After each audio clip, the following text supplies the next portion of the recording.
ఢిల్లీలో ప్రతి ఏటా శీతాకాలంలో తీవ్ర స్థాయికి చేరుకుంటున్న వాయు కాలుష్య సమస్యపై సుప్రీంకోర్టు ఆందోళన వ్యక్తం చేసింది. ఈ సంక్షోభం వార్షిక లక్షణంగా మారిందని అభిప్రాయపడింది. దీన్ని శాశ్వతంగా పరిష్కరించేందుకు దీర్ఘకాలిక ప్రణాళిక అవసరమని సుప్రీంకోర్టు సూచించింది.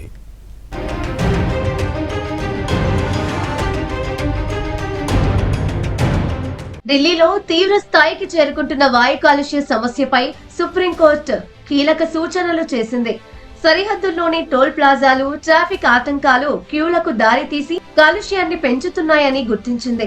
ఈ నేపథ్యంలో నేషనల్ హైవేస్ అథారిటీస్ ఆఫ్ ఇండియాకు నోటీసులు జారీ చేసింది.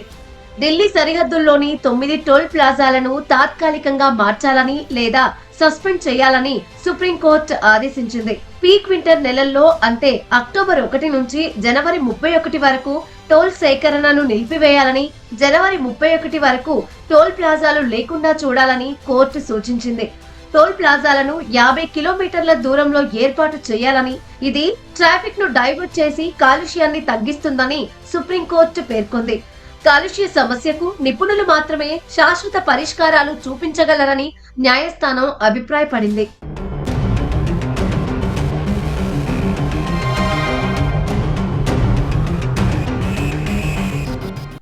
మరోవైపు ఢిల్లీలో వాయు కాలుష్యం తీవ్రత కొనసాగుతోంది. ఎయిర్ క్వాలిటీ ఇండెక్స్ సగటున 344 పాయింట్లుగా నమోదవుతోంది. కాలుష్యానికి తోడు పొగమంచు కూడా విపరీతంగా కమ్మేయడంతో ప్రజలు తీవ్ర ఇబ్బందులు పడుతున్నారు. గ్రాఫ్ 4 చర్యలు తీసుకుంటున్నప్పటికీ ఫలితం కనిపించడం లేదు. కాలుష్య నియంత్రణకు తీసుకుంటున్న చర్యలేవి ఫలించకపోవడంతో మంత్రి మంజీందర్ సింగ్ ప్రజలకు క్షమాపణలు చెప్పారు.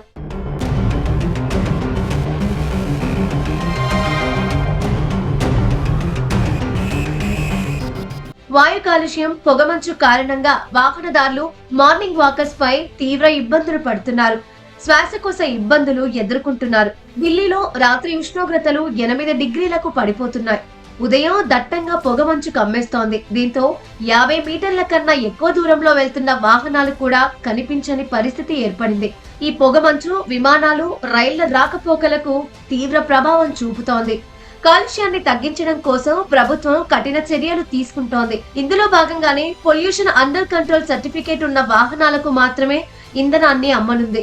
ఢిల్లీ వ్యాప్తంగా బొగ్గు, వంట చెరుకుతో తయారు చేసే తందూరి రోటీలపై బ్యాన్ విధించింది.